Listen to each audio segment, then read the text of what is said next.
Blank check with Griffin and David. Blank check with Griffin and David. Don't know what to say or to expect. All you need to know is that the name of the show is Blank Check.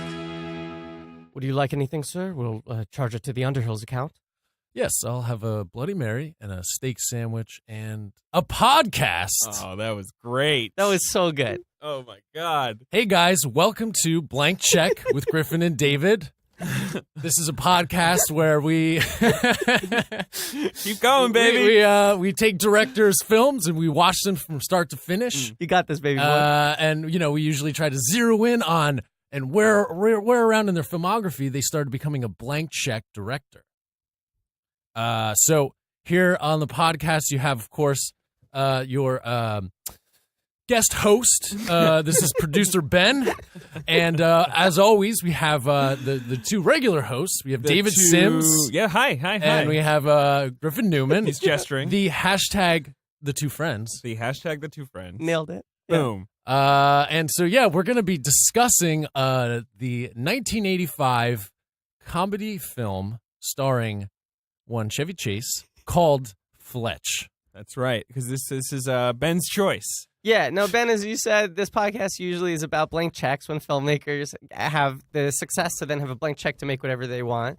Today, you're cashing in your blank check. That's true. We gave you a blank check to host the podcast today and pick any movie you wanted, since you so often have to deal with movies you hate. Right. And this is you're cashing in. Mm-hmm. This is one of my favorite films, which is totally ridiculous. But I grew up watching this on VHS. Like, I've seen it a million times. I like Chevy Chase movies. Okay. I'm not going to apologize. No need to No apologize. apology necessary. I'll say this. I had So, seen... like, seems like old times? Is that a Chevy Chase? I'm trying to think of obscure Chevy Chase movies. Or are we talking, like, Fletch, Vacation, Three Amigos, like the sort of the big ones? What's the Robertsons? Oh, Cops and and Robertson. Robertson. Love that With one. fucking Jack Palance? Yes. Wow, I've never seen that movie. Which I believe was also directed also by Michael a Ritchie. Ritchie. Yeah, it's a Michael Ritchie joint. The same team, yeah. I think Michael Ritchie was a director who could handle. I think Chevy he was Chase. one of the Was his few. reputation. Yeah. Yes. Yeah, because, you know, like not John Hughes. Chris Columbus was the original director of Christmas Vacation. Uh-huh. And it was a big deal that, like, John Hughes had sort of, like, mentored Chris Columbus and gave him, like, a shot. He's like, I'm doing you a favor. Vacation 3. Like, here's the third Vacation movie. You get to direct it. Chris Columbus did 1 week on vacation and was like, John, I'm sorry, I can't do this. I can't deal with Chevy. Whew, boy. And What he was is it? What is it about his reputation? Like, what is it that... He doesn't respect anyone. He's completely egotistical. He won't take direction. Oh. You know, Chevy Chase is like the worst reputation in Hollywood, right? Yeah, he's known for being incredibly difficult. But it's funny because Amy Heckerling directed a European Vacation, right? Which she said was the biggest mistake of her entire career. Right. Like, boy. the thing, yeah, here's what Chevy Chase's reputation is as, like, a person, okay? Uh-huh. It's like Fletch if he wasn't funny. Okay. If he had that much contempt for everyone around him, Sure. but he wasn't charming. Right. So it's like when he's on camera, he does the same thing, but it's kind of, like, amusing, and the audience is on his side. Mm-hmm. But what if Fletch was just, like, a piece of shit? And he wasn't landing the jokes. And he kept on explaining to you why he was funny. He's Oh, gonna that sounds awful. he's gonna sue us. Yeah, fine. Chevy, if you're listening, you want to be a guest on the show, you can be on our Fletch Lives episode. Yeah. And Chevy, I love your stuff, man. I got nothing against you. I think you're great. Okay, all right. So let's back up here. Okay. Fletch. Okay. So yeah, we I think we talked about this last week, but we presented this idea to Ben's choice. Ben's choice. What's the movie you'd want to discuss the most?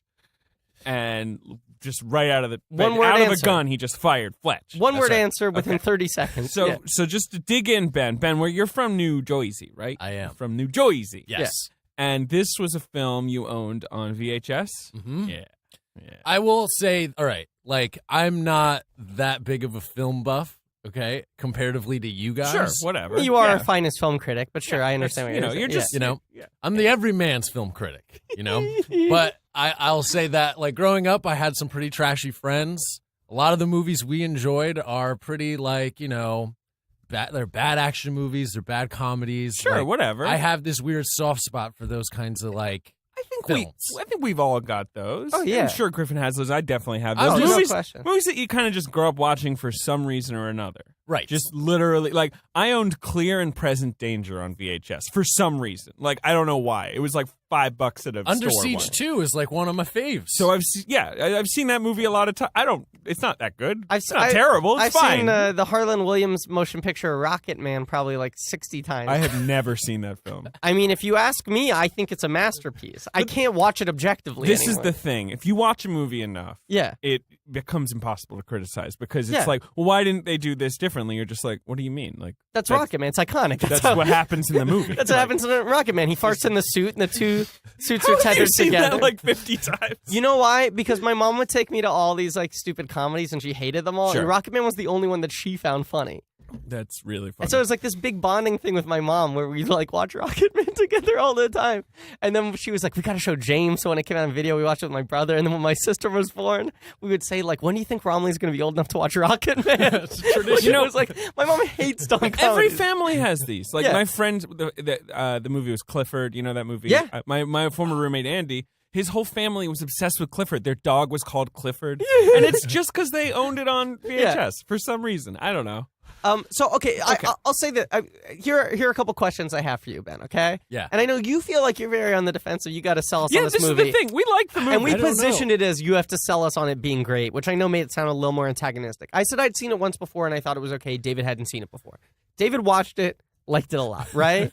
I realized the one time I'd seen it before was maybe like 7 years ago. Mhm. And I like as I was watching this, was trying to place myself in when I watched it. I was in a real bad place in my life. Oh no. I was like I was going through some shit. No, it must have been 6 years ago because I had just hit legal drinking age, Okay. and I remember I had like earlier that week been hit with some bad shit, and immediately was like, oh, I'm allowed to drink legally, and went out across the street to the grocery store and bought like 24 cases of Tecate and went back to my apartment and didn't leave for like 5 days, Gross. right? Ugh. Wasn't doing well, right? And Sophie Fader, my best friend, who I've called out a lot in the podcast, shout out a lot. Mm-hmm. Hi, She came over to my place to try to like get me out of the house. And when she came over, I was watching Fletch. And she was like, you got to get out of here. So I like finished watching Fletch with her, and then we went out and we like... So it was kind of a tossed off. Yeah, Is and what you're saying. I was You like, were- yeah, I was like, it's fine, but I also was like you know, Okay. I was hanging by a thread. All right. So I watched it a second time, right, with clearer eyes, with a better head on my shoulders, Uh-huh. and not only did I like it more, but I also think there's something to this is the kind of movie that's maybe designed to be watched 80 times on VHS. Yes. Like it definitely got better the second time. for sure. That And makes sense. I could imagine myself watching it a third and a 10th time. Like it's just like Movies like this that work have well, repeat Yeah, viewings. movies Yeah. like this that have kind of a convoluted plot that the first time you feel like you have to pay a lot of attention to Yeah. often play better on repeat viewings because then you know what the plot is and you can just enjoy all the repartee, you can enjoy the chemistry, you can enjoy the weird little lines. Well, and that's the thing. The Chevy ad-libs. Yes, The this- legendary ad-libs. This movie, I won't even say joke dense, but this movie is so gag dense because you go like, okay, in each scene, Chevy's doing at least 3 weird physical, like pratfall and hitting his head things, right? That are clearly ad-libbed, adding in the names, the actual jokes, the like one-off sort of under things, the things that are just funny line readings, the reaction shot. You know, it's like, what you said, what you liked about this movie in the last episode when you were setting it up is you like this movie just like goes for it. Like it doesn't care. It just keeps on throwing stuff at the screen. Yeah. And it is dense in that way where like the more times you've seen it, you kind of like you know everything that's coming, so you're able to appreciate each moment more. Because most comedies are like build up to a big laugh, Yeah. let you rest for a little, Yeah, build up to this- another laugh. This isn't like that at all. No, and it's just sort of a altering. nice, consistent, like sort of hum, you know. But like, it's a vibey movie Oh, too. very It's also vibey. so much like just kind of But this- hangout movie, this hanging is out the with thing. this bum Fletch. And I was just talking to Griffin about this. Yeah. You know, it's just, I think also we're just nostalgic for this sort of movie because Yes. Hollywood doesn't make enough of these movies anymore. These Yeah. kinds of movies where it's like, if you're making a Hollywood comedy now, it has to be high concept, lots of nutty jokes or big crazy set pieces Yeah. or something, you know, really, really, really, really silly. Well, here, This is not like but that. here's the interesting thing about Fletch, Kinda okay? silly. Well, yeah, and the Fletch disguise thing, right? Which like alternates between like Which, from the advertising, I think they were like really selling it. I mean, Exactly. the tagline I hate the tagline. Do you know the tagline? No, I don't. Meet the only guy who changes his identity more often than he changes his underwear. Yeah, Oh, that's maybe the worst. I don't want to tagline think of all. about Chevy Chase changing his underwear. Yeah, the last thing I want to think about is Chevy Chase's gooch being unwashed, pressed Anyway. against the same pair. Yeah, and also the poster is him like holding up his wallet, and like the 17 Yes. photos and they're all just different versions of him. Right. Now, some of them it's just him walking in and giving a false name, Yeah. and some of them he's like got a fucking thing on and he's doing a voice, right? A little bit, but most of them is just like he put on a sweater. Agreed. And the couple that are like sillier feel like Chevy pushing. You know, it's like, Sure. Well, that- when he's got the false teeth, I'm not that's saying, I'm him not saying pushing yeah. like it doesn't work, but like he was like, "Can you please let me Yeah, do let a me be a character?" little sillier. It feels like yeah. him saying to Richie, like, "Let me go a little bigger on this one."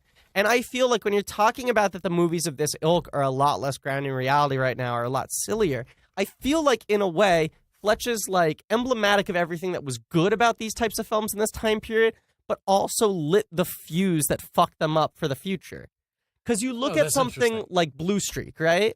Which is also like a crime comedy the about Martin every man, Lawrence, right? man cop. Yes, picture. yeah, and Luke Wilson, which is like kind of a messy movie, right? I mean, there's so many '90s movies in that. Yeah. But I'm throwing out Blue Streak as an example because go it's ahead. like you go if that premise in the early '80s, where it's like a criminal has to pretend to be a cop, it probably would have been directed by like Walter Hill, you know, and like all the supporting characters would have been played like really straight, and the guy would have been like an alcoholic, you know, they would have like it would have had a moody Howard Faltermeyer score.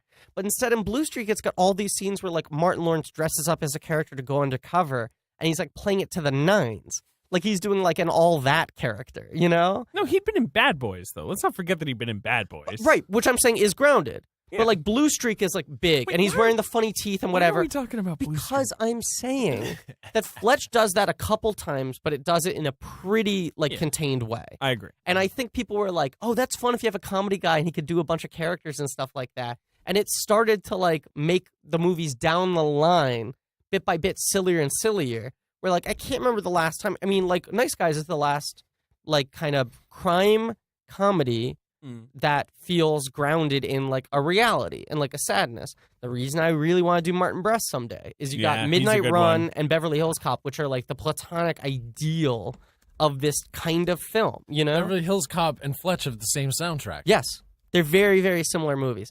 they're very similar. I like Fletch a lot. He's a good guy. And I all like right. his movie. Okay, so here I have some more questions for you. Did your family like Fletch? Like it was just a movie with your friends, or were you like a Chevy family?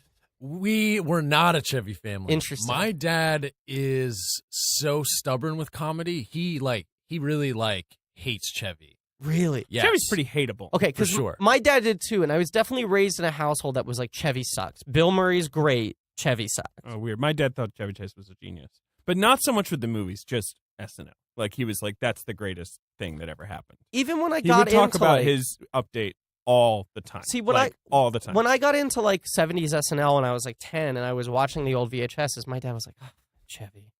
Ugh. Such an asshole. You know, like it was always like Murray, Aykroyd, Belushi, and then Chevy, it was like, don't fucking get into the Chevy stuff. Chevy's the best, though. I think Chevy. I like Chevy now. He's fascinating. Yeah. Can we talk about Chevy's career?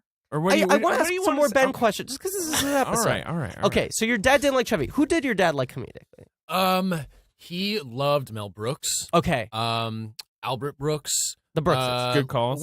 Good calls. There's some movies Brooks he's even been Wheelan. on me. Yeah, loves Brooks Williams' work. No, he's been on me. Five comedy plays. What? Throw Mama from the Train is a movie my dad Interesting. loves. Okay. So you like the cinema. the dark '80s black Yeah. comedies of like DeVito people. You know. Yeah, he okay. likes the cinema of DeVito. Okay. Hey, we should do DeVito sometime. DeVito is my a God. fascinating film career. Yes, As a director, absolutely. like insane. I'm blanking now, but yeah, like your classic like 70s and Yeah. 80s like comedies, I would say. Like fuck, there's the one I can't remember. Let's just keep Okay. going. And Fletch for you, it was a buddy movie. It was a friend movie. It was like a hangout movie for you. You'd watch it together with your buddies. I would with would my you- go ahead. one buddy Garrett, but I Okay. also you watched it alone a lot. I would just watch it at night. Garrett Morris, right? Yes. Yeah, from SNL. Yeah, and he original would say, cast. "Man, Chevy was such an asshole." He'd say, "Man, I'm just gonna lay low for 30 years." Then, bam, 2 broke girls. That's what he would say. I'm back. His episode of WTF is unbelievable. I should listen to it. Have I you heard? haven't- It's no. unbelievable. He's really funny. His life story is incredible. Okay, so you watch it with Garrett like a lot, and Yeah, you watch he's it. saying he mostly watches it alone. That's what I was sensing. Yeah, This which is- I think is true for us Yeah. too. Probably like Yeah. the comedy movies you really love, you watch them alone over Okay, and over here, again. here. I have found him. My dad's been on me to watch Where's Papa? Okay, that's a great movie. I've never seen that. And then Alice Doesn't Live Here Anymore. Oh, Those are that's- like 2 of his favorite Yeah. comedies. Alice Doesn't Live Here Anymore is very sad. Yeah, that's a pretty melancholy comedy. That's a Scorsese, That's an like early Scorsese A joint. dramedy. Yeah, Ooh. It's really good though. I've never seen Where's Papa. That's a Carl Reiner movie, right? Yeah, with Ruth Gordon and George Siegel. Siegel, Yeah. the greats.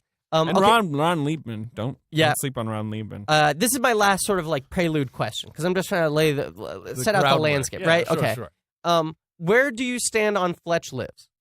Oh, it's awful. Okay. Yeah. It looks. I've never seen it, but I was just clicking around and looking Yeah. at. Looks terrible. I've never seen it, but I just know that's the company line. Ooh, it's weird. It's such a he's not like really a reporter or detective Yeah. anymore. And It's- it leans hard into the characters thing, right? Into him Yes, doing the Him persona. doing impressions there. Well- so maybe Chevy took over that movie a little bit, even though Richie directed that one too. Yeah, I would say he doesn't actually get to play as much different characters as I feel like the cast are playing really big characters, big Southern characters. Yes. Oh, yeah, it's it's got, like like- really over the top. It's and got like ridiculous. R. Lee Ermey in it and Yeah. Hal Holbrook. It's got all these like Cleavon Littles in it. See, that's the thing. That's All like these the big big actors. factor that separates these types of movies from the 80s and these types of movies now. Is you look at Beverly Hills Cop and like everyone else in that movie is playing a drama.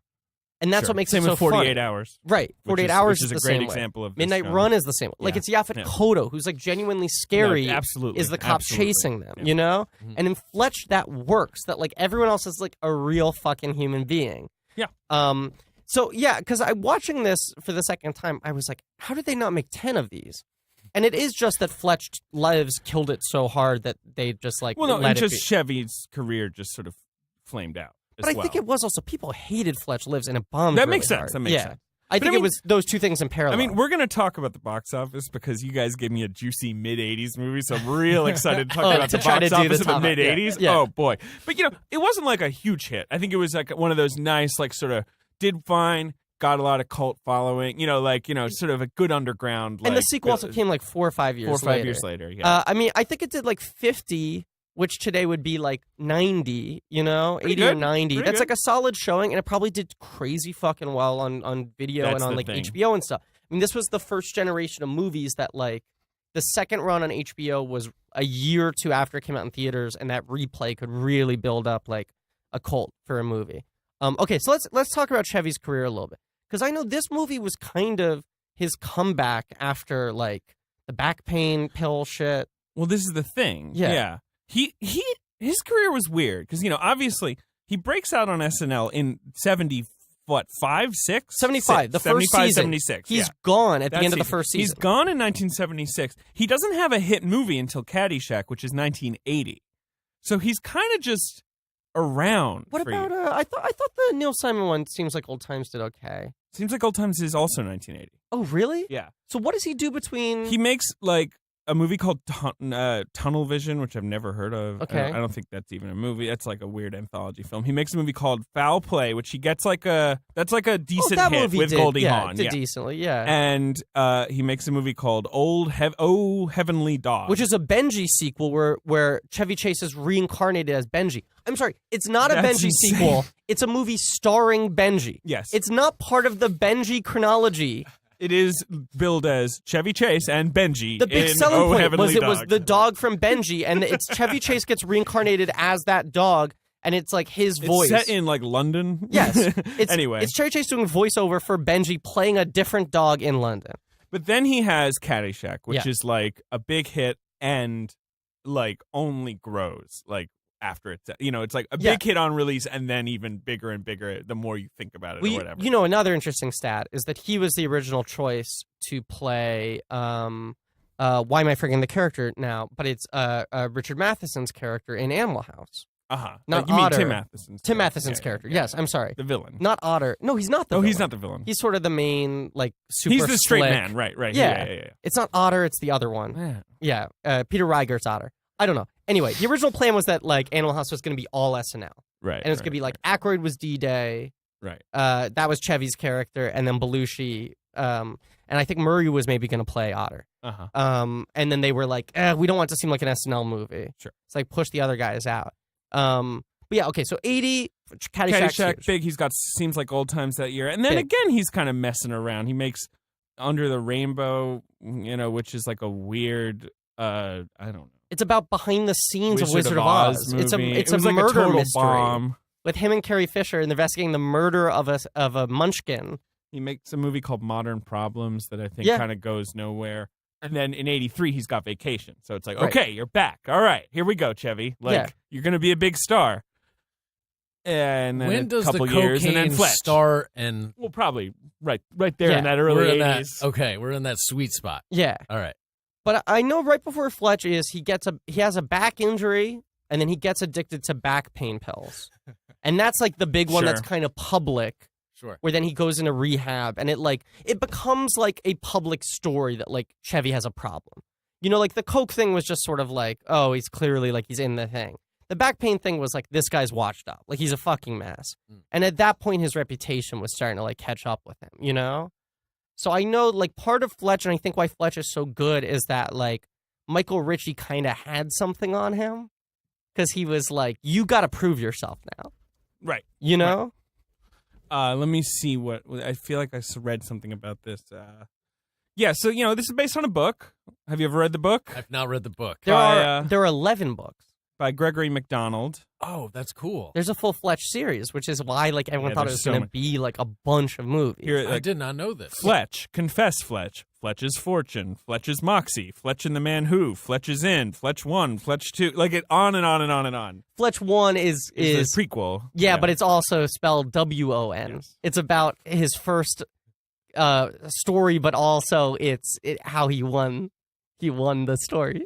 So some ideas were thrown at this author, Burt Reynolds. He said no. Mick Jagger. He said no. What? Chevy Chase is thrown at him, and he's like, all right, maybe Chevy Chase. Yeah. Like, I don't mind that. Chevy Chase, for some reason, was not interested, and then I guess, maybe he needed. it was leaned on a little bit. Weren't Like, the all right, you offers. need to, exactly. So at this point, I'm sorry, just to, European Vacation has come out at this point? No, European Vacation comes out the same year as Fletch, a little later. Oh, in the interesting. year. Okay. Yeah. So 85 is a big, because also Spies Like Us comes out in 85. Wow. So 85 is Chevy Chase owning. And then Three Amigos is 86. Okay, that was my next question. You Okay, know. yeah. Fascinating. And Michael Ritchie, let's talk about his career a little, because he's one of these sort of like under-heralded 70s directors who has like a super fucking diverse filmography. Yeah, I mean, he's made some famous movies like The Candidate and Bad News Bears, right? Yeah. But then he's also made like a dozen movies I've never heard of. Smile is like the movie of his that's kind of like a quiet masterpiece, which is with Bruce Stern. I don't know that It's movie. a satire of like beauty pageants and stuff. It's Okay, really okay. good. And then Prime Cut, which the Lee Marvin action movie. That sounds great. Yeah, it's fucking awesome. That movie rules. Yeah. I mean, there's so many. I mean, I know The Golden Child, which is that Eddie Murphy movie from the 80s, which is okay. I saw it on TV. It's okay. Yeah, I don't really it's remember all right. it. I don't remember it really at all either. Yeah, Prime Cut looks good. Gene Hackman's in that. Yeah, and Sissy Spacek. Damn, that looks fun. Yeah, it's like fucking it rules. In the 90s, he starts to go south. He makes Cops and Robertsons. He makes The Scout, which is like an okay Albert Brooks movie about baseball with Brendan Fraser. I think I saw that. Yeah, I've seen it. He made A Simple Wish, which I think is like a really treacly Mara Wilson picture with Martin Short. And who's the other person above the title on that movie? There's three actors. Kathleen Turner. Thank you. That's who it is. Yes. So, I feel like he was very much like a Hollywood workman-like guy who would just get like put on pictures, right? But he had a voice. And he had a sort of grit. He had a sensibility. He was really good with actors. I mean, a lot of these guys these 70s guys kind of lost it when they got to the 90s, I mean, you even look at, what's his name? Look at Martin Brest. Look at Brest, but also, why I forget his name now? Schlesinger, John Schleisinger, yeah. Yeah, you know, I mean, his last movie was The Next Best Thing with Madonna and He's Rupert British. Everett. She's British. But yeah. But I'm saying the 70s Hollywood guys, the new Hollywood guys. Yeah. The guys who came of. Oh, and he did the Fantastics movie, too. Michael Ritchie. Mm-hmm. Yeah, I've never seen that. Wildcats with Goldie Hawn coaching the football team. Right. Semi-Tough, the Burt Reynolds football movie. He did a couple football. Divine Madness, the Bette Midler concert film. Weird filmography. Okay, so that brings us to the motion picture, Fletch. That's right. Fletch. So, from that opening song, you know this is going to be good, right? Yes. They get hit over the head with some 80s synth pop, and you're like, all right. I believe All it's called Bit by Bit by Cool. Stephanie Mills is the name of the song. Yeah. Who is famous for playing Dorothy in The Wiz on Broadway. Yes. Oh. This film. A lot of disco hits. This film has one of my favorite things that we can have, which is a song where the lyrics of the song reference the character on screen that you're watching at the moment the song is playing. They're literally telling you what Fletch is up to. Yeah, I'll tell you what he's up to. Fletch is working overtime. They keep on telling you that he's working overtime. Well, because how else would you know? You wouldn't know. Is he on the clock? Is he fucking on vacation? What's going on? He's putting in the time at the Putting in beach. He's at the beach. Yeah. He's wearing a tattered Magic Johnson Lakers jersey. He's trying to fit in. He's Black a junkie. hoodie He's over pretending it. in Now, disguise. you know Fletch is an old movie because he's an investigative reporter who never files any stories. Never. Seems to have an unlimited budget to travel around the country. And also buy like prosthetics. Like get fucking Stan Winston to make noses for him. He has like one editor to run things by. It's not like the editor doesn't have to say like, you're going to Utah because of no reason. I have to call the expenses department. No, it's just like whatever. You know, my favorite detail in this movie is like not only is he like an undercover reporter, right? Like not only is he not telling the people he's talking to who he is, but he also files the stories anonymously. Right. He Yeah, writes as his column Jane as Doe. Jane Doe. Because you got to keep a secret. You know, got to keep a low profile or else Yeah. you'll get rumbled, right? Right. Yeah. Ben? Yeah, that's the idea. But I think there's like a thesis to this movie, which is like Fletch hates bullshit. He Like, does. Fucking hates it. What drives Fletch is he thinks everyone's a fucking phony. Pretty much. You know? Mm-hmm. And like the thing he hates the most is entitlement. Like Fletch is out to get people who think they're better than others. He also doesn't take a lot of things seriously. No. And I like that about him, too. Yeah. I like You know, his style. And we'll get to this, but I think that's why the scene where the cop is pointing the gun into where Joe Don Baker's really works, because Chase is not a great actor, but he's a great comic actor. This but, is the best but dramatic the way, performance exactly, of his career. It is. Yeah. And the way his face just kind of very subtly shifts from his usual like shit-eating grin Yeah. to just like, oh, this is terrible. Like I might get shot. could die. He's really good. Yeah. The drama is really present in a scene that most movies I feel like it wouldn't be at all. You just know like, Fletch is going to be I fine. agree. Yeah. I think we're Joe leading... Don Baker being second billed, by the way, baffling. Yeah. Baffling. Can I sidebar for 1 second? I am baffled. Can I sidebar for 1 second? He's in 2 scenes. Yeah, go ahead. I saw The Untouchables. It was playing at the Metrograph. You've been seeing some De Palmas? Yeah, and I know you recently watched all the De I Palmas. recently watched every film, barring a couple, by Brian De Palma.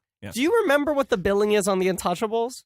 No, go for it. It's insane. Are you ready for the billing on The Untouchables? Sure. This billing happened the 1 year where this would have been the order for this film, okay? Mm-hmm. Kevin Costner. Sure. My old boss, right? First build. Second build, Charles Martin Smith. Over Connery, Garcia, and De Niro. Yes. Yeah, the accountant guy. Remember him with the glasses? Who's the first to die in the movie. Yeah. Yeah. Charles Martin Smith, then Garcia, with Sean Connery. Mm-hmm. And De Niro. I think it's 2 withs. I don't think they do an and. I think they go with Sean Connery, with Robert De Niro Right. as... Isn't that weird? That's very strange. We're off topic. But that's the only time Charles Martin Smith would be second billed in a movie. No, it looks like it's with De Niro and Sean Okay. Connery. I'm sorry as about that. Joe Malone or whatever. his Yeah. name is. And then whatchamacallit, Patricia Clarkson is like not even billed. No, Do you know what only her, the men. Do you know what her character and she's an Academy Award nominee. Charles Martin Smith is the only one of that cast who wasn't nominated for an Oscar for acting. And he gets second billing. Whoa. Okay. Yes. Yeah. Do you know what Patricia Clarkson her character name is in the credits at the end of that movie? The woman. Go ahead. Wife? Nessa's wife. Yeah. Oh God. She's like got a huge part. What are you gonna do? What are you gonna do? Anyway, okay. So Fletch, I'm sorry. I think we're leading this episode too much. We forgot that Ben is hosting. Yes. Ben? Yeah. So all right, we're at the beach, right? We Yeah. established that Fletch is working on a case. He's trying to bust the drug activity that's happening, there on the beach. Mhm. Okay. So you get a sense of who this guy is, right? He's kind of silly, right? He's like always throwing out jokes. And that's like right from the start. That's going to be the through line throughout the rest of this film. Yeah. Right? And I love that, like, David, you were saying that he's like kind of in disguise because he's trying to look like a bum. Yeah. But everyone just looks at this guy and they're like, this guy's not doing well, you know? Like, yeah. He hasn't disguised himself that much. Like, even though Chevy's like really impossibly handsome in this movie, Very handsome. he still looks like a guy who doesn't have his fucking shit together. He's very handsome in his preppy, way. Yeah. I think it's Chevy at his handsomest. Well, he's very handsome on SNL. Like, young Chevy is really hot. But anyway. Yeah. In, again, that sort of shit-eating grin kind of way. Not my type, but like, game recognized game. Oh, yeah, a guy's for got a good sure. face. So while he's hanging out at the beach, he's propositioned by this businessman under the boardwalk, and he, it's so good, right? He goes up, he goes, "Listen, I want you to listen to me for $1,000. You come back Tim to Matheson. my house, Tim right?" Matheson. The great Tim Matheson. Yeah. So Fletch throws out a couple fun lines. He does it, though, because he's interested. He's always, like, looking for that next big story. They go to the guy's house, right? Now, the explanation for this whole murder plot is so great. I think it's justified. I think it makes sense. No, I let's like do it. I it. think Let's so, do it. too. He's got a bone cancer, okay? The bone cancer. He's got the bone cancer. Now, in 85, that probably flew. You could tell people, yeah, sorry, I got to take off work. I got bone cancer. But, yeah, so Fletch can smell this as bullshit, right? Yeah. But he's like, you know what? There's something going on His reporter here. nose is twitching. There's a story here. He's He's got snipping a story. And I love that it's set up like immediately, at the beginning of the movie, they say he's seeing drugs hit the beach hard. Right. He doesn't like it. He wants to bust it open, right? We should say that George Wendt plays a small-time beach drug dealer in Fat this Tommy? movie. Yeah. Is that his name, Fat Tommy? don't Fat know. Jimmy? oh, what is it? And he's got sort of a Cajun accent. Uh-huh. He's Yeah. amazing in He's this so movie. good. He is good. He should have been second billed. But there's the sense that, like, Fletch is breaking this story because he actually cares for these, like, Yeah, addicts the random junkies. on the of- beach. yeah. I mean, Fletch, he relates to the guys on the margins of society. Right. He- And it's easy for him to just bust those guys. Right. But it's like he knows there's a bigger hand at play. Because that's what Fletch really hates is whoever's in the ivory tower. Do you know what I'm Exactly. saying? Mhm. And so he's on that case and he says, I think I'm getting close to busting the story. I've been working on it for a long time. And you get that he like genuinely cares about like Gummy on the beach, right? Totally. Okay, so then when Tim Matheson comes with this murder thing, the film sets it up as just like, well, Fletch isn't going to turn down a good story. Right. And almost like classic like detective style story. Like Yeah. they'll do that sometimes where you have a bigger case and then they just throw a little small one to Yes. kind of distract you for the time being. But it's not immediately apparent that these two things are connected in any way, No. No, it's not. which I But like. You have a sneaking suspicion that they might be. Well, because it's a movie. Yeah, that's all. I know. That and the bone cancer. Bone cancer is a little convenient. Look at me. Yeah. So we then cut to his workplace. Oh, you didn't say what the offer was, though, for Tim Matheson. Right? Oh, excuse me. Yeah. Of course. Right. So the deal is if Fletch will murder him. Yeah. Okay. Yeah. And Murder. and then I guess burn up his body in the car. Put it in the Yeah. car. And basically the whole idea is that he is the Tim Matheson has bone cancer. He doesn't want to suffer. he doesn't want to suffer. He also, though, he wants to make sure his family gets the life insurance And if he money. kills himself, He the kills- policy will be void. Right. So this all makes sense. He's thought of this through. He Yeah. wants Fletch, this low life, to murder him, burn him up in his car, and then leave the country with $50,000. And he says, like, I've been scouring the beach. I've been watching you. I Mm-hmm. see how you function. Mhm. You're a drifter. No one cares about you. No one will notice if you're gone. You'll be able to make a new life for yourself. But I can also tell you're kind of smart and you can get things done. Because he sees how much Fletch is working the beach. Right. And he doesn't know that Fletch is working something bigger. Of course he doesn't. Because he's in disguise. Fletch He's is a working man of overtime. many disguises. Fletch is working overtime. All right, so this is fun. Okay, This is fun. This is what we then do. we go to the office, right? And you get a sense of what his workplace is like. He is really on deadline, and he's got nothing. Fletch has got nothing, okay? His boss, he's riding his ass hard. He's got, who's his coworkers? Geena Davis. Geena Davis. The great She's Geena so Davis. She's so cute. She's Oh, so great in this. Such a great actress. I miss her. Has she won her Oscar yet? This is like probably No, right this before is she's. before, It's yeah. not long. Accidental Tourist, I think, is 88. Am I wrong about that? Find out. Because Beetlejuice is 87. 88. Hey, nailed it. I knew she hadn't been feted by the time She's she did only Beetlejuice. been in Tootsie before this, and Tootsie's 3 years earlier. And Wow. then after this, she goes The Fly, Beetlejuice, which is 86. Yeah. Earth Girls Are Easy, Accidental Tourist, Thelma and Louise, League of Their Own. What a run! Holy shit. What a run! That might be- And then like the run, like literally the train doesn't like derail; it Yeah. explodes in a nuclear bomb. Well, she marries Rennie Harlan. Yeah, and then it's like, I mean, I like The Long Kiss Goodnight, I do too. but you've got Cutthroat Island. Hero, Angie, Cutthroat Island, Stuart Little 2 never makes a movie again. Hey, practically. Stuart Little won, though. I mean, and one and 2. Yeah. I don't know why I said 2. That's Yeah, come on. She should come back. Isn't she on some TV show this fall? She was on Commander in Chief a few years back, and that was going to be like this big deal. Oh, and she's then on the it got Exorcist canceled TV really. show. Oh, Which great! is it's supposed to be very good. I have heard. What? From who have Insiders. you heard? From insiders. Richard Wyatt directed it. Who the fuck is that? He directed the Dawn of the Planet of the Apes, which I love. What? Yeah. Wait, no, Rupert Wyatt. Yeah. He directed the first one, not Dawn. Rise of the My- Planet of the Apes. yeah. Sorry, I get the two Matt titles Reeves confused. directed Yes, the I get the two much titles better confused. I Dawn. agree, but I also think he's a very good director. But Rupert Wyatt, that's the guy who made Snow White and the Huntsman. No, That's it's the guy- not. That's Rupert Sanders. Oh, right. Well, it's fair that I mix those two up. Yes.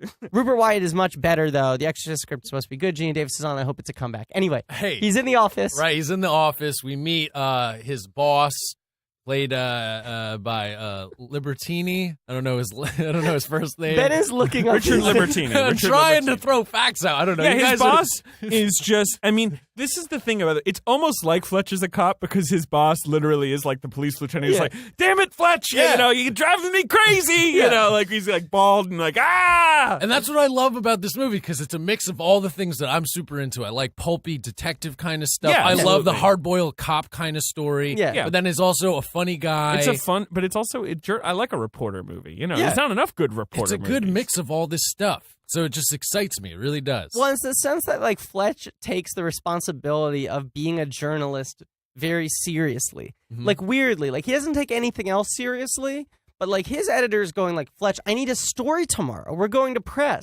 And he's like, I'm not giving you a story until I've cracked the case. Right. Because I need to affect change. Like I need to fucking take shit down. And so Fletch just keeps on saying like, I'm working on it. And Libertini's just fucking losing it. He's losing it. He took an ad out for Fletch's next column in his own paper, which is truly strange. Because it's big. I mean, when you go into Whole the page office, ad. I mean, like, that is a waste. That is a waste of newspaper resources. You want to use the whole page to get money. Like, what the fuck's he thinking? I don't know if you noticed. This guy should be fired, is what I'm saying. Yeah, oh, no Geena question. Davis, promoter. No question. Make her the editor. I don't know if you This noticed. guy on the street, I want him on the beach doing junk in a week. In the office, they have like these big, giant, like framed printouts of the Jane Doe pieces. So it's clear that like the Jane Doe pieces are like huge for them. Right. That's kind of like Oh, yeah, right. their competitive advantage. Although when he mentions, the one time he mentions that he's Jane Doe, it gets no reaction out of Dana Wheeler-Nicholson. So yeah, because they're in the ivory tower. Yeah, they're in the ivory tower. I He's just for the wanted someone to comedy be like, "You're Jane Doe." I wanted that moment. But there's also a thing I love in this opening scene where like Geena Davis is clearly like his buddy. Right. Like she's his ally, you know? Yeah. They're like in it together. And she's always there to sort of go like, come on, boss. Like he's fucking Fletch. Come on, right? And there's a moment when like he walks in and Libertini's like, Fletch, where's my piece? And like Chevy throws out like a few fucking Fletchisms, right? Mhm. And Geena like laughs at all of them. And it's this thing that comedies don't do anymore, which is acknowledge that the characters in the movie are funny to the other people in that world. Right. Like, what I don't like is in comedies when someone does something ridiculous and everyone else is just aghast. And it's like, no, in real life, if that happened, you'd laugh. Like, whether it's uncomfortable laughter because you can't believe something that insane is happening on, or because they're your friends and you know they're funny. So, like, he's fucking, like, yucking it up. And Geena Davis is like, I love Fletch. Nah. Like, Geena Davis is, like, a fan of Fletch. Like, she gets that Fletch is funny. She believes him, too. She believes him. She believes him. Because he's a good reporter. He's a good reporter. All right, so carry on, Ben. All right, so, well, you know what? He's got to look into the Stanwyck character, right? He's got to see what's going on. What's his name? Tim Stanwyck? What's his name? Tim Matheson. Alan Stanwyck. Alan Stanwyck. So, you know, again, he's got this drug case, but you know what? He's going to just look into this guy. Who knows what's going on here? He puts the drug case on the back burner. He does. It's a journalism term. Yeah. So, you cut to Stanwyck's doctor, right? Mm-hmm. And this is your first real, I would say, like, official character. Played right? by legendary character actor M. Emmett Walsh. You know him? Yeah? No? No. He's great. He's one of the best. Cool. Do you like this scene, Ben? This feels like the kind of scene that would have played well for a 13-year-old. Yeah, I like this scene. Ben's grinning ear to ear. Moon River. That's what he does. Love it. Ben is scarlet with satisfaction right now. He's red with amusement. He's.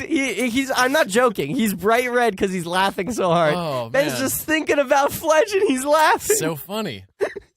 Yeah, he's trying to work this doctor, get some info. Right. Doctor stonewalls him. Mm-hmm. Yeah. And does a prostate exam. So really, like, you know, Fletch really blows this scene, you got to say, right? Yeah. He gets no info. No, he gets nothing out Except of that him. I guess that this man is Stanwyck's doctor. I suppose he does confirm that. He That's gets about that. as good He as confirms that. And he also gets a free butt fingering out of the process, you know? I mean, that's not nothing. You usually got to pay a good dollar for a nice butt fingering. And you know what? Fletch establishes, too, he's really good at bullshitting. Yeah. But maybe not as he's obviously not getting anything out of this guy. But again, like you're seeing here, like he can like, oh, Margaret, you know, like, you know, oh, I go to the same tennis club. He's just bullshitting this guy. Chevy Chase is really good at this. Fletch plays the long game. I feel like, so we should say, the recurring joke of the movie is he's really good at bullshitting. He's good at, like, seeming natural, but he can't do names. And every name he comes out with is absolutely ludicrous. So it's one of two My things. favorite is Dr. Rosen Right. when he's trying, yeah. It's either he starts out with the first half of a last name and he can't make up the rest of it, right? Right, yeah. Or it's he picks a very Just well-known person. He's Ted Nugent. What's another one? Don Corleone. Don Corleone was great. Doesn't he say Franklin Delano Roosevelt once? They go like the president. He goes, "Yeah, my parents are big fans." No, Harry S. Truman. Harry S. Truman. Yes, Yeah. sorry. Yeah, but he goes like, "My name is John Griffin Smolkenwitz." Yeah, right. Like he'll just John like cock and toasted. right. That's what it is. It's Yeah, cock and Scots toast. Romanian. Yeah. The Rosen one's amazing. The doctor one because he just keeps on saying Dr. Rosen. He goes Rosen who? And he goes Rosensteinberg. Like he just keeps on. He's like, if I start with Rosen, there's going to be a doctor who's Dr. Rosen blank. So if I have enough chances, one of them's going to hit. Gets his butt fingered. I feel Yeah, like sorry. Chase is ad-libbing a lot of that, right? That I think must so. have been Oh, a for sure. vintage Chevy ad-lib. Yeah. Definitely. Yeah. Okay, so now he still isn't. He's not satisfied, right? He hasn't gotten any Stanwyck No, not info. enough info. So now he's at the hospital, right? We have the little fun Rosen I mean, he's moment. sexually satisfied because he got the butt finger. But yeah, That's go true. on. Moon Go on, River. bro. Yeah, Moon River. Moon River. So he's at the hospital. He goes into the records room, right? Yeah. Now, there's just some hijinks that ensue. He faints because of a spleen. Yeah, he takes part in like open heart surgery or whatever. They do one of those like, "Hey, doctor," one of those like drop-in surgeon spots. And he's like, "I'm not sterilized," and the doctor's like, "Hey, it doesn't matter," This guy can't get sick any more sick, can he? which I think is not true. Yeah. He holds the spleen. He faints He ends up in the records room. with a nurse, Right. and he's doing his old Fletch routine to her. Yep. He sends the nurse off to go get him something. Now you have another moment in movies that I love, which is classic computer graphics, right? Like your old school, Sure. love that stuff. Then he's got an actual like files. This is in the age of internet, guys. The computer tells him where the file is. The Exactly. computer doesn't have files on It's it. just it's a digital card catalog. Yeah. Right. I'm excited. Ben's like, guys, This is cool. Now, I don't all want right? to rain on your parade. There is one massive oversight here. What's that? No mouse work. That's true. They don't show him work. clicking, Ben. And I was a little upset, but I'm okay because if it's MS-DOS, then you know what? It gets a Don't pass. need a mouse. Don't Yep, need a it mouse doesn't for need a MS. mouse. And If physical it's files. You're getting 2 out of 3. Right. Two out of 3 ain't bad. So he pretty much is able to figure out this guy doesn't have bone cancer. Yeah. Yeah, he's bullshitting. Yeah. Something's fishy. Mm-hmm. Okay. So then, all right, this is quite a challenge. You guys are good at this. Okay, so now he's like, let's look into the wife, right? Yeah. And then we get into your classic 80s babe, right? She's got all the characteristics of an 80s babe. A very blown out hair. Right. Yeah. She's like somebody I've never ever seen ever again. That's a big one. She's just the babe. Movies like this, the top billed woman is never in another movie. She just disappears. But the supporting actresses are like Academy Award winner Geena Davis. Yeah. Like Geena Davis has 3 scenes, but no one, I challenge anyone to tell me without looking it up who the lead actress is in Beverly Hills Cop. Who's a huge part. She's like third billed in that movie. No one can tell me who the actress is. Who is it? I have no idea. That's my point. I can't tell you. I thought you were going to be like, and it turns out it was Bette Davis. No, but Ben's isolating a really strong point here. These movies never, the lead actress is never in, It is, let me tell you, Wikipedia is telling me that it is Lisa Eilbacher. Yeah, exactly. What a performance. Yeah.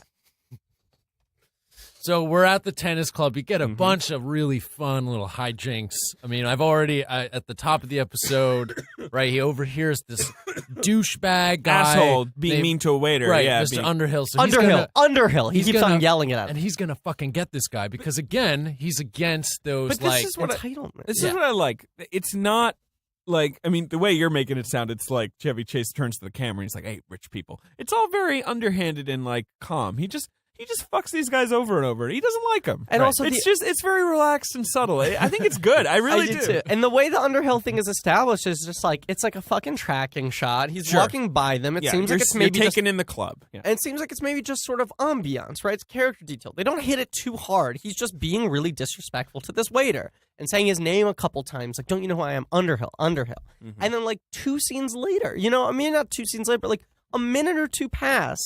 And then he's ordering from the guy and goes like, oh, and put it on the Underhill's account. Like it's an afterthought. Sure.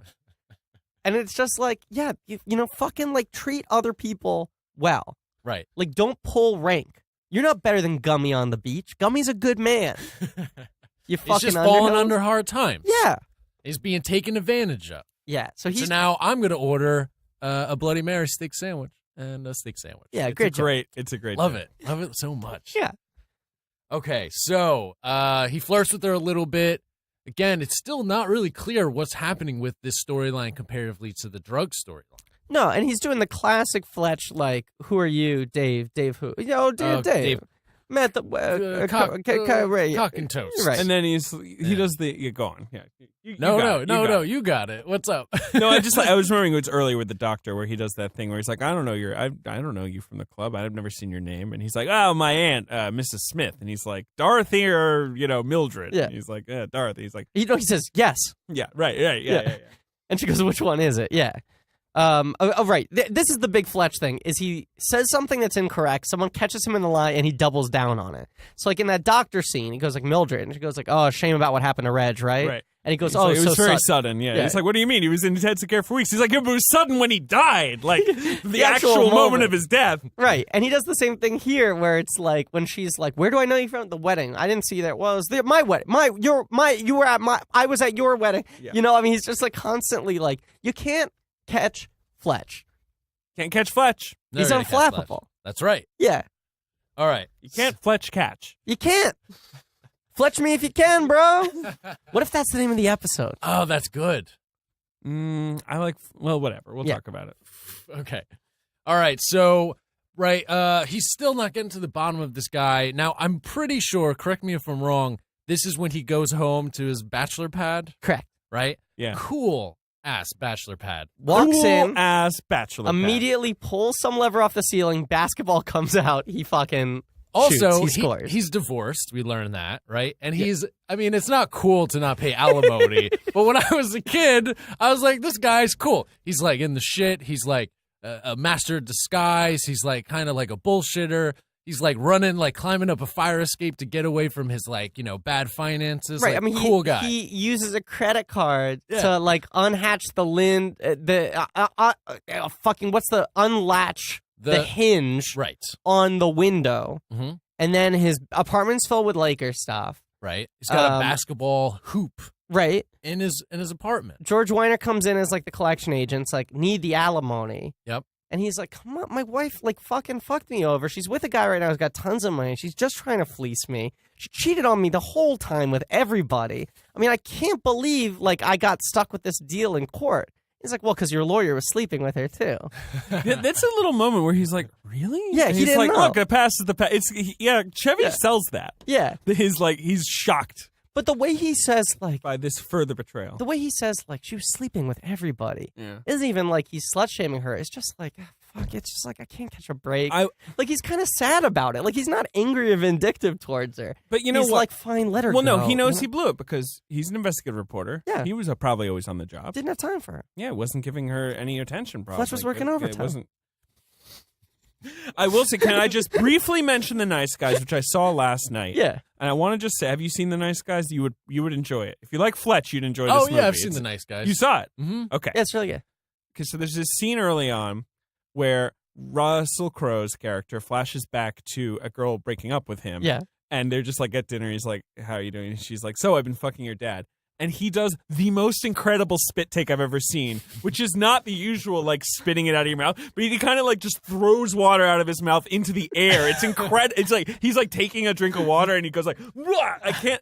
Do you remember this? Yes. It's the greatest. It's the best moment in the movie. It's so good. your It's bro- not the best moment in the movie, but it's so I good. think it's my favorite moment in the movie. No. The fucking Gosling cigarette in the bathroom stall is the best moment in the movie. That is. There's so much fine-tuned physical comedy in that movie. Anyway, that's a movie that has a vibe like Fletch. Yeah. Agreed. The closest I think we've gotten to a Fletch in a very long time.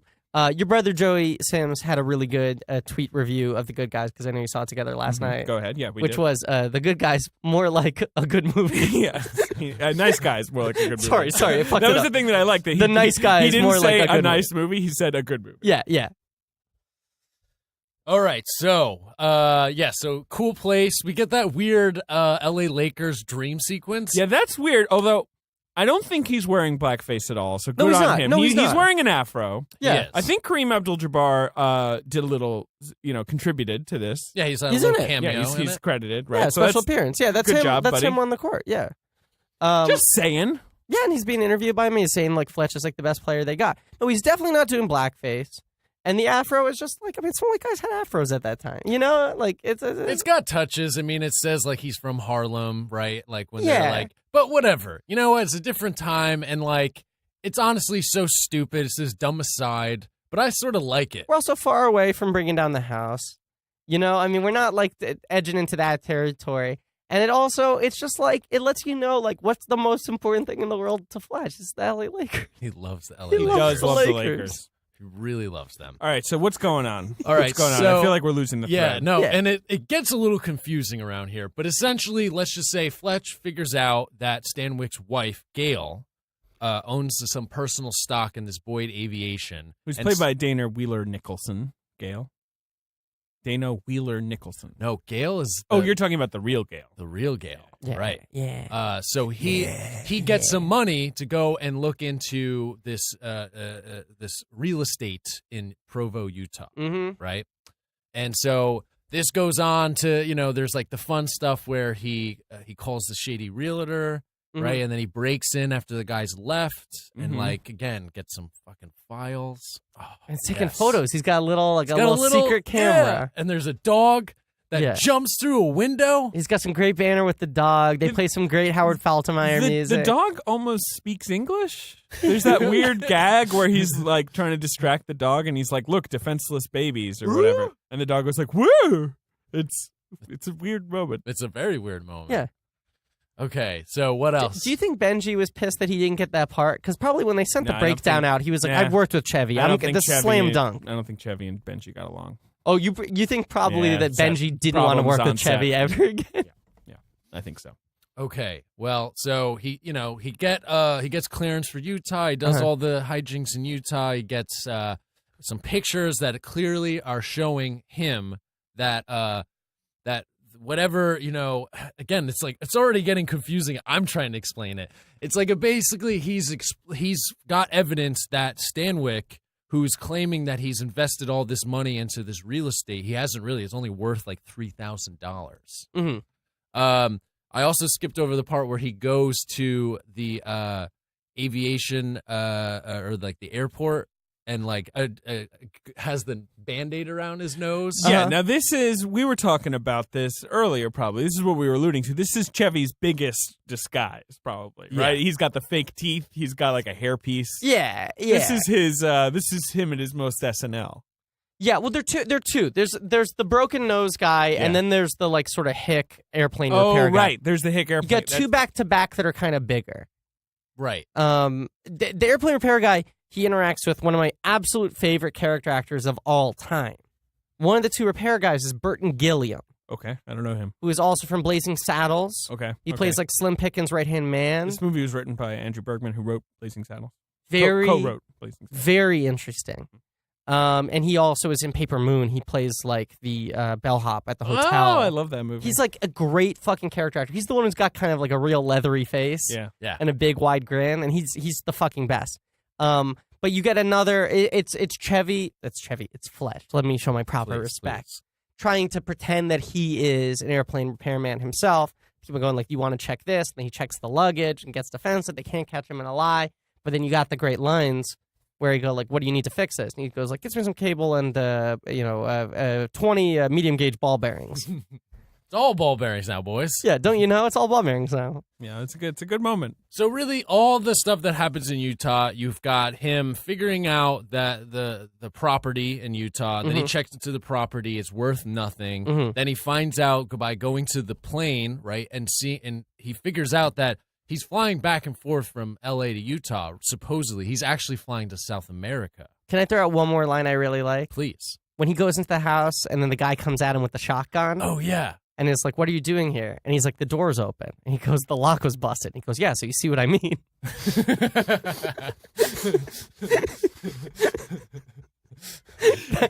It's hard to encapsulate how good those scenes are. Like, Chevy really does have this like great skill at those little back. That's and forth why. moments. I mean, I think it's why the movie works. I'm not even trying to impersonate his delivery. No, you can't. Because it can't. I'm just reciting the lines because the lines are really good. Good lines, but he really. This is his best performance ever. Yeah, it really is. Yeah, there's not even really much competition for that, right? No, it's his meatiest performance. Yeah. It's like the sort of most full meal like Chevy role. Yeah. So I'm kind of jumping around, listeners, but I mean, the plot eventually kind of gets. You get the sense that basically this guy Stanwyck, he's somehow connected to this drug ring that's happening at the beach. Well, you got the thing with the police commissioner, right? Yeah. So that's what we're gonna go to now. Okay. So Fletch. He's not the commissioner. He's the chief. Sorry, the chief of police. His first interaction with the cops is you've got a very young Uncle Phil. Kevin Avery from Family Matters. Yeah. Oh, sure. Yeah. They plant heroin. Or I'm sorry, no, from Fresh Prince of Bel-Air. Yeah, James Avery. Yes. Yeah. I said Kevin Avery. He was a comedian. No. I'm messing up every name of everything. Also, James Avery, also the voice of Shredder on Teenage Mutant Ninja Turtles. That's true. Oh, I didn't know that. I believe he's now deceased. Rest in peace. Yeah, he's now a dead man. Oh, man.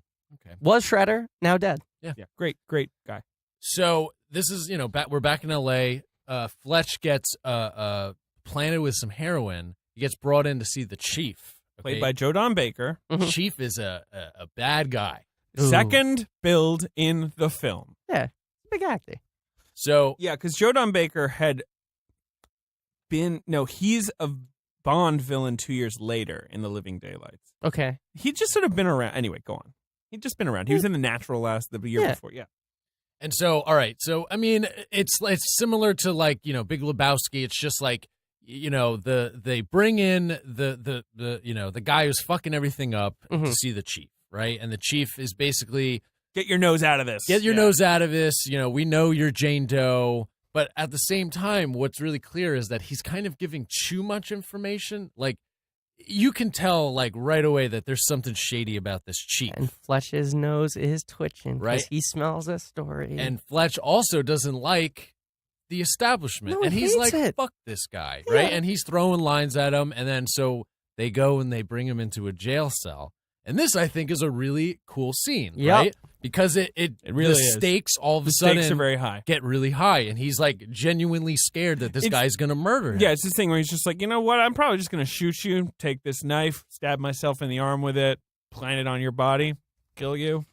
That's what I'm going to do. Like, he's very calm about it. He's not even, like, worked up. He's just like, you know what? Yeah, might as well just do that. And Fletch is like, are you serious? He goes, yeah, ask anybody. Yeah. And it makes him really terrifying because it's like, yeah, that's my reputation. Fucking ask anybody. I do this all the time. And Fletch is like, you wouldn't kill, like, a newspaper reporter, would you? He's like, eh.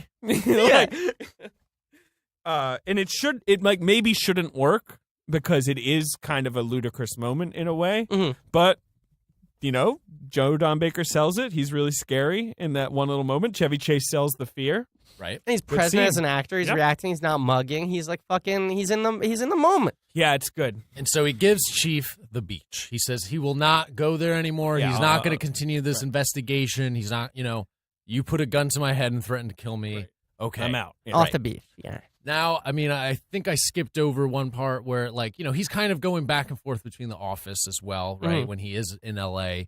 And so there is this really fun moment where, of course, his boss doesn't believe him that he was, like, threatened by this cop. And right? why would he? He's Fletch. He's throwing It's Fletch. bullshit left and right. Right. He's always throwing, it's like, I cry wolf kind of thing. Right? Yeah, and then Fletch is going like, get a gun to my head, and he's like, oh no, a gun? I can't believe that. Like his response to It's everything a good scene is like, too. yeah, Where he's basically, and Fletch is like, you don't believe me, do you? He's like, no, I don't believe you. the great Richard Libertini. But Geena Davis believes him. Now, She believes him. I so skipped good. over this, but I don't want to forget this little physical moment. There's a part where you cut to them looking at some microfiche, which again, Oh love my God, microfiche. This is such a good gag too. And so and it's just you see the camera's looking at what they're looking, and so they're trying to center the image a little bit to the right, a little bit to the left. You get a wider shot. She's scratching Fletch's back. yeah, Great That's stuff. a fun joke. Yep. yeah. I love it. It's a All good right. joke. But we're powering through this. There's another physical bit. I'm sorry, I don't remember No, if it comes please. before or after this, but it's the one with the lamp, Oh yes, the ceiling lamp. Wait, what? yeah. Remind me? That's when he is Like the chandelier, he's in the house, and there's Okay. the chandelier that's like a bunch of different like domes, Okay. and he walks into it, and one like lands perfectly on his head, Oh, yes. and then he tries to get out of like the other ones. It's just a really good like Chevy, fucking accidental physical business bit. He's the most incredible physical comedian. I mean, It's pretty remarkable. when you think about him on Community, whenever they would let him do that, like all Yeah. the way, to that, like Right. that scene. Do you remember that scene in Community where he's like surrounded by keyboards? Yes. And he's trying to get out and he Yeah. can't.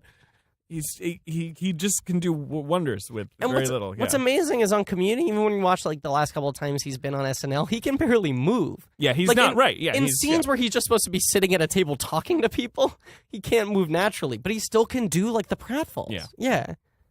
Anyway, it's amazing. So okay. So where we left off is threatened by the chief. Mhm. Okay. So he's gonna like then go back to the clubhouse and see this wife. Sure, Dana Because Wheeler-Nicholson. Now he's got all this evidence to present to just her. like saying her name. I Right? think he's also got a bit of crush on her. He does have a bit of She's a pretty crush. cute. Yeah.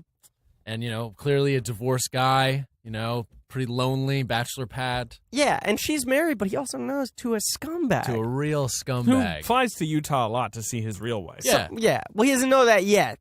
All right, well, But he's spoiler piecing alert, it he's got together. another wife. Something's fishy. And now he's got a picture of the other wife, right? And like he Oh, so we have gotten to that scene where he goes back home, meets the because parents. he's like jumping around so much, and Yeah. it's like This is kind the of thing. hard. This is Yeah. where I lost track It's of like the hard to plot. kind of get that across, but it's just like in Utah, there's like 4 moments. Yeah. It's like him going to the airport, Yeah. then him going to the realtor, then him going to the house to Yeah. find that it's like bogus, and then finally seeing the parents and confirming that he is Married to a Utah someone woman. else. Different woman. He's Yeah. a bigamist.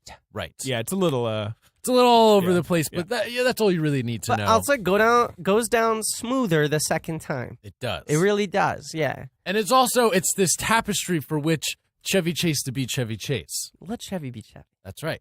So, I mean, sure, it's a lot of Chevy Chase, but I'm okay with it. But that's the thing, so the Gale of Beverly Hills, Mhm. Dana Wheeler-Nicholson Gale, she's rich. Mm-hmm. She's been writing the checks. Mm-hmm. And that's the whole flim-flam, which a word I try to use on every podcast that he's deploying here. Tim Matheson's flim-flam. The classic Matheson flim-flam. The classic Matheson flim flam. is, married to Utah lady, playing both sides, been on the side, married to Beverly Hills lady. She's underwriting the whole brigade. Yep. That's no good. I just did a like swoop with my hand. Yes. You did. I did. Okay. The old MFF. Well, after the Provo visit, we geared up towards the sort of the drawing room reveal, the big mystery, solved, right? The showdown. Yes. Yes. Well, I mean, we're missing a big scene, which is he goes back to right, of course. Yes, the romantic scene. Right. He goes back to the clubhouse. Yeah. He orders a big $400 Oh, lunch. well, and of course he gets Mr. Underhill back. Right, I forgot about that. Yep. He orders 2 lobster humidors. Champagne, a bottle of Dom. I believe 2 bottles of Dom bottles of Perignon. Dom. 2 orders of very expensive caviar. And every time, he goes beluga caviar, and he goes, "That's $70." He goes, "Oh, well, thank you for telling me that. I guess I'll only order 2." and then every time he has an interaction with one of the waiters, he goes, "You know what? And take $30 out of that for yourself." Right. Like he keeps on giving them really nice tips because he likes the little guy. Yeah. It's almost annoying that it's only a $400 tab. It feels like I really wanted it to inflate to sort of cosmic proportions. Yeah. So he's confronting now the Beverly Hills wife. Right. To let her know what's up. And so, he's like, Alan, he's a bad guy, okay? He's married to this woman, but I need you can't tell anybody yet, okay? Because I think he's involved in something bigger. I'm not sure what. I just need you to keep your mouth shut, okay? Yeah. She's like, how can I do this? What? You're crazy. But for whatever reason, because it's a movie, she's on board. She's on board. And then he I forget what the line is, but he throws some sort of pickup at her. And she's like, Fletch, it's a really good time to make a pass at me. Like, it's another scene that I like. Mm-hmm. Like in the same way that Geena Davis laughs at his jokes in The Office, where it's like, he's incorrigible and the characters are acknowledging, like, I see the bit that you're doing, but also like, yeah, at this point, you're a more stand-up guy than my husband. Like, this might work. Right. She's calling him out on his thing. And then the Underhills get the check. It's $400. They're like, who the fuck is this? Bungalow 1. They run over there. They're knocking on the door. Fletch is trying to slip out through the bathroom. And he's like, just trust me.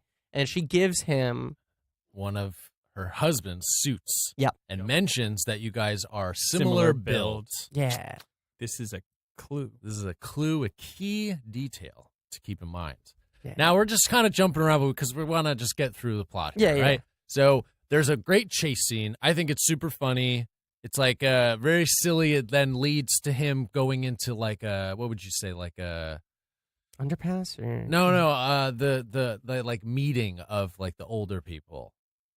Oh yeah, like I don't know. Okay. Yeah. Well, this is a long chase scene. It's a really long chase scene. It's he really steals a car from like a stupid. teenager with braces, and he goes like, "Do you have a license?" And he's like, "No." I would also say that like poppy synth music starts to be less effective around It here. does. It starts to get a little annoying, and it's just because I think the footage they had was kind of just boring. Yeah, the action is not too interesting. That's sort of the difference between a movie like Fletch and a movie like The Nice Guys. The Nice Guys has like kind of high octane, crazy action. And I would argue Midnight Run too. I mean, yeah, there of course. Yeah. Great. This chase movie, sequences, the action is very perfunctional. Yeah, but it's really only, just it's sort only of really this one sequence. Yeah, it's and really this one just like sequence let's have something happen. And so whatever, he kind of gets out of it, Yeah. right? He just using his like bullshitting skills. Yeah, he's Fletch.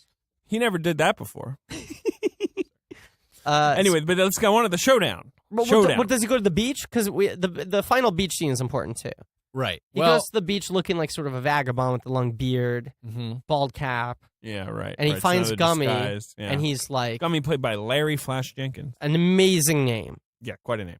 He goes to Gummy and acts like he's pieced it all together and confirmed it. Right. And in the process gets him to confirm his suspicions. And is like, so you're running the drugs. And he's like, I'm not. I just carried them. I'm not selling. It's all Chief Carlin. Right. So then he goes to Fat Jimmy or whatever his name is, George Wendt, Cajun George Wendt, and is like, hey, Gummy told me everything. I know it's the chief. What's going on here? And he goes, look, they arrested me. They said I was either going to serve time or I had to sell the drugs for him. And he goes, are you getting a cut of the action? He goes, no, it's all going up to the chief. I'm just getting some stuff. I'm getting my fix. That's it. So then he's got the two of them. He brings them back to the office. The editor's like, what the fuck is going on? Why do I got Fat Jimmy and Gummy in my fucking office? And he's like, I'm really close to breaking this story. And editor's like, Fletch, you're fired. Yeah, he fires him. Yeah. I want to say something about Larry Flash Jenkins that I just found out. Yeah. The first African-American actor to star in a TV series on each of the big three networks. He was in The White Shadow on CBS. He was in Bay City Blues on NBC. And he was in Finder of Lost Loves on ABC. That was a milestone. Congrats to Larry Flash Jenkins. And we're talking regular, Yeah, no, that's an amazing series regular. career. Yeah. Now, Finder of Lost Loves, I've literally never heard of, but Yeah. check out this promo image. Boy, Jeez oh boy, Louise. the 80s. Is that Delta Burke? It is not. I've never heard of any of these people. But anyway, he was fourth Interesting. billed at that. Okay. All right, so we're getting to the final big scene of the film, okay? Yeah. He's figured it out, right? He knows that Alan Stanwyck, right, is flying in the drugs. The chief is then bringing them to Gummy, who then is delivering them to Fat Sam, Mm-hmm. and then, selling the drugs from there. So Mhm. that's Yeah. that. This has all been revealed, but also he still has to live up to the initial The murder agreement. The clock is up. He's got to murder this He's guy. got to he doesn't go have murder to. this guy. Yeah. But he's made an agreement. He's said that this is the time and the place to murder. So he goes back to his house Wearing the suit. I love that this scene visually is a reversal of the opening because scene. Matheson is now in the tattered Magic Schlubby Johnson kinda, jersey. yeah. And Fletch is the one behind the desk. Yep. And Matheson is the one who's sort of like slacking back. But Yeah. Fletch has figured it out. He's He knows figured what's it happening. all out. Now, as they start, kind of Yeah, they like, do that. I'm going to explain my whole plan. I'm to going to you. explain Yeah, my yeah. plan, that whole thing. Then, Beverly Hills Gail shows up. Yeah. All right. So now Alan knows that he's fucked, right? And Gil Fletch says, is- I already know most of it. I just want to hear you say it. Yeah. That's good. And I mean, that- and his that's plan when- is to kill Chevy Right. and burn his body, Right. basically to reverse what his proposal was, Yeah. and then fake his death and flee and go The get the country money. Get with away. his Utah wife and go to Brazil with the $3 million. Damn. Yeah. This is 85. 3 mil in Brazil. You're set. Okay, so he the Beverly Hills wife shows up, Mm-hmm. and there's a great line where she says, "I just want to see it for myself," and he goes, "It's funny. It was something your wife said to me while we were in bed." Yep. Right, that fun little moment, It's a good moment. And then there's a visual thing where Matheson looks over to the wife. and she's like, She nods, and Matheson just sort of takes it in, and he can't really fight it because it's like, why Look, two I mean, wives? yeah. yeah. Not really going to stick up for myself in this scenario. Yeah, what am I going to yeah, but you've dishonored me? What am I? Yeah. but yeah, so and it's because he realized they had similar bills. You're going to burn me up. Mhm. You're going to reverse the plot, like we were saying. But then, guess who also shows up? The chief. Oh, but Joe Don. you're forgetting a good detail, too. What's that? Fletch has a secret weapon. A letter. Oh, yes. Fletch is a man of letters, and he knows that the pen is mightier than the sword. Yeah, he's written Right. a letter saying if I don't, he's basically, it's like if I die tonight, this letter gets mailed. Yeah, and it's published Yeah. as the final Jane Doe piece, and it explains everything that he's just cracked. Now, and his death. Matheson has a good counter to this. I'll be in Brazil. Yeah, who fucking cares? I'll be sitting on the beach when the first edition comes out. With 3 mil in Brazil. And he says, I heard their extradition process is very difficult for murder. I assume it's even more difficult for double murder. And it's like, oh shit, he might kill both of them. He might have to. And then the chief fucking busts through like the Kool-Aid man. That's right. And he's like, I think I overheard something about extradition, right? He starts figuring out he's going to get it's all going to fall on his lap. And he's like, fuck, you think you're going, Matheson? Yeah.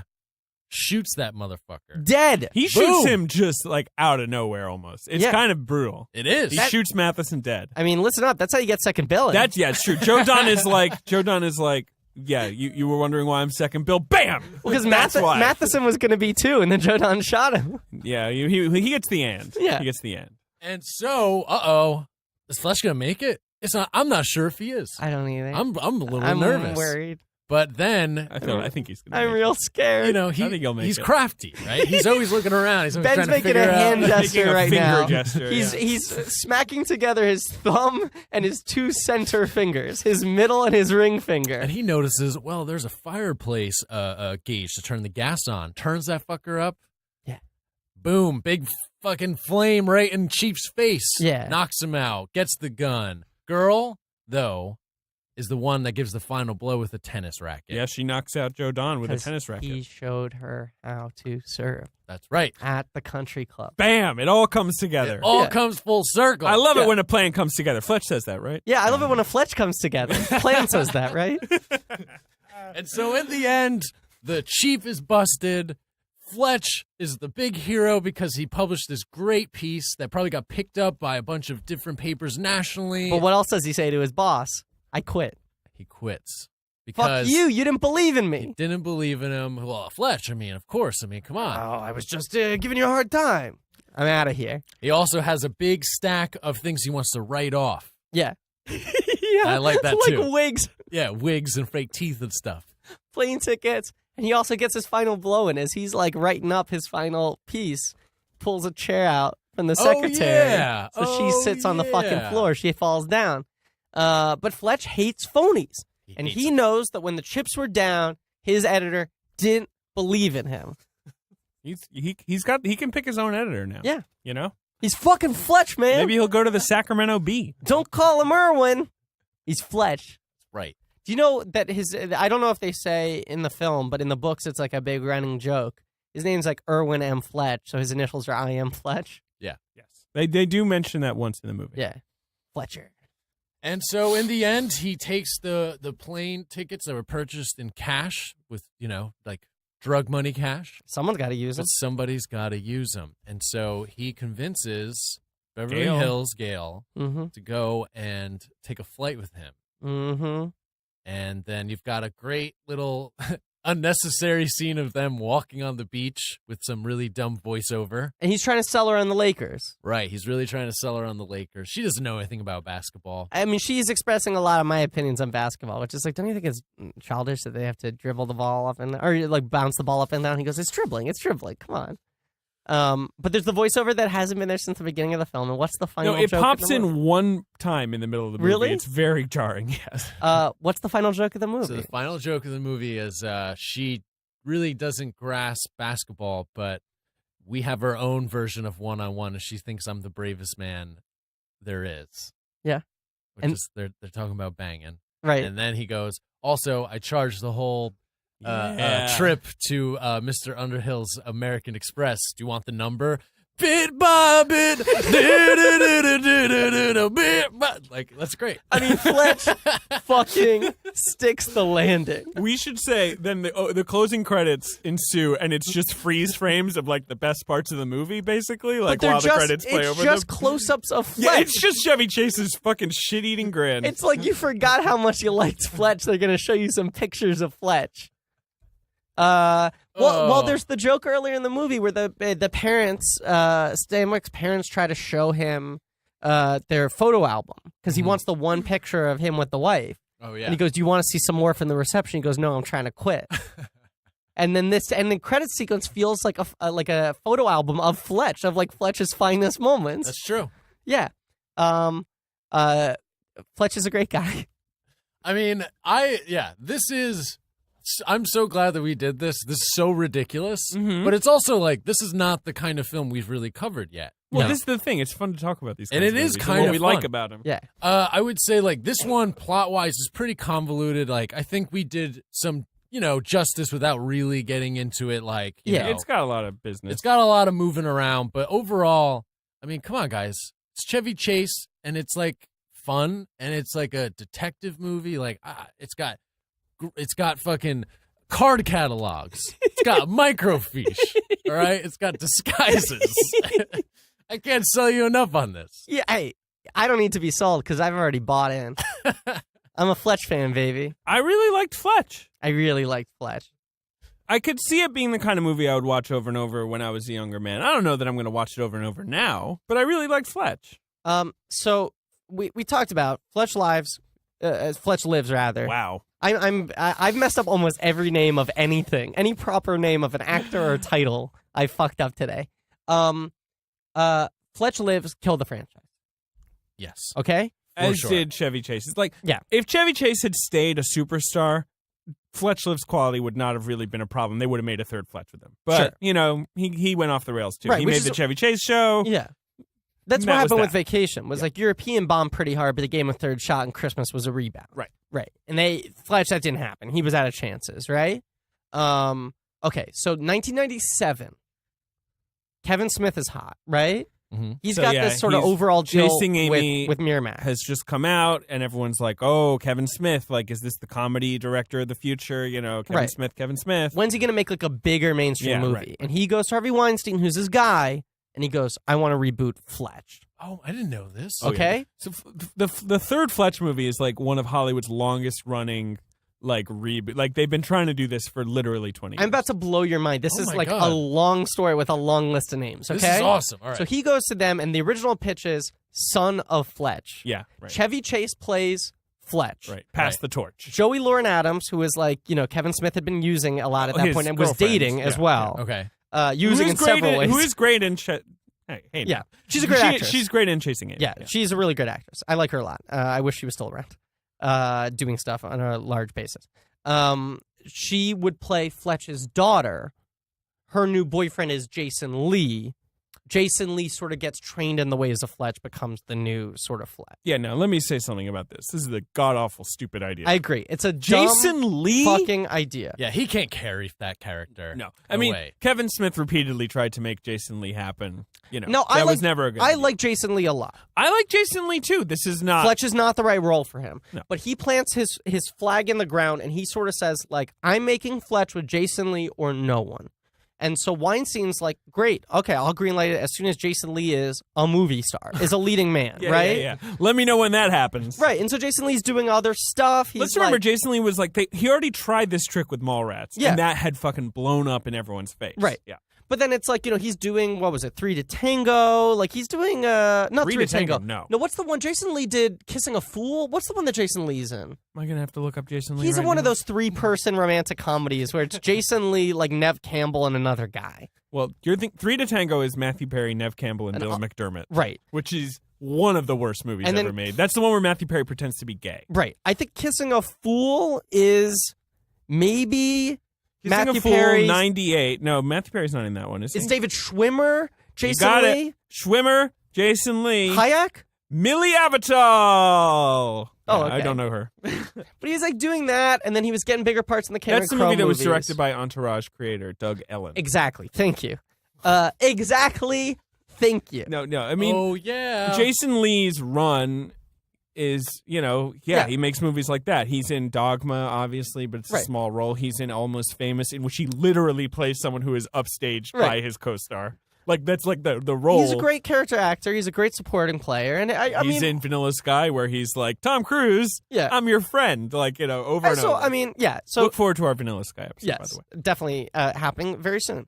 But Kevin Smith just sort of sits back and goes like, I'll wait for you to be won over on Jason Lee. But as he's waiting, the project evolves. He drops the Son of Fletch idea, and it becomes hard reboot. It's Fletch 1. We're doing that book, which is the origin story, and Jason Lee will be Fletch proper. Because at this point, it's the idea of like start a new series, right? Around this time, Weinstein is throwing out names of people he wants to play Fletch instead, right? Okay. So he goes, here are guys I would greenlight to play Fletch tomorrow. And they send out straight offers. These actors had the chance to play Fletch. Jimmy Fallon, Adam Sandler. But Fallon must have been later, not in the late 90s. No, surely. this is by 2003. Okay. I'm saying there was a lot. That makes sense. Okay. There were 5 years of No, you Smith didn't just mention- waiting. You didn't mention Affleck. Okay, Please. all That's right. what I'm mentioning. Okay? He goes Fallon, Sandler, Pitt, Will Smith. Wait. Whoa. All Hold those guys pass. Of course. And then Weinstein goes, what about Affleck? Your friend Affleck. And they go to Affleck, and Affleck goes, yeah, I would do that. So now the project is on. Ben Affleck is Fletch in Fletch 1, What? directed by Kevin Smith. They start fucking like scouting locations.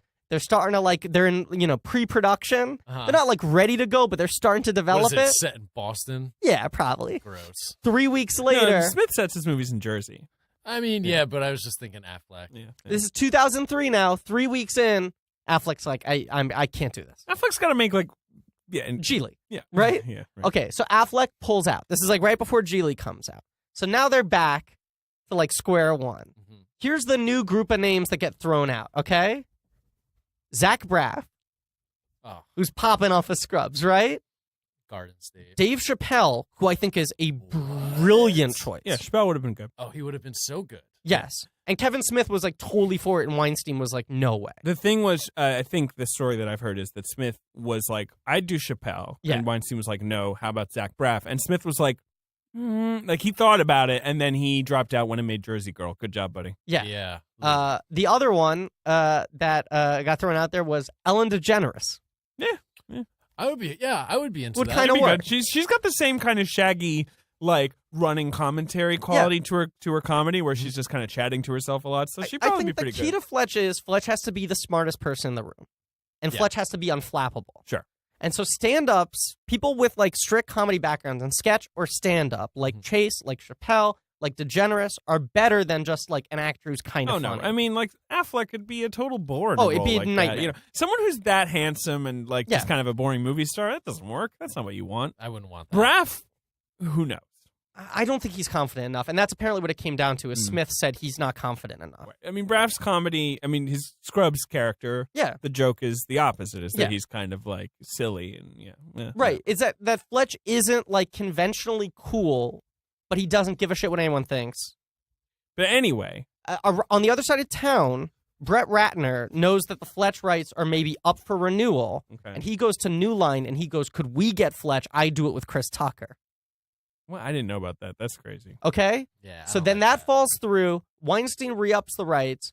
Bill Lawrence, Bill Lawrence, creator of Scrubs, great TV writer, comes on and goes, "I love Fletch. I like that it had an edge. I like that the film took place in the real world, that Fletch was like an asshole, you know?" He can recite Fletch line for line, he says. And And he he read goes, all the books. I want to do Fletch. Smith is off the project. Bill Lawrence, everyone's like, cool idea. Who do you want? Zach Braff.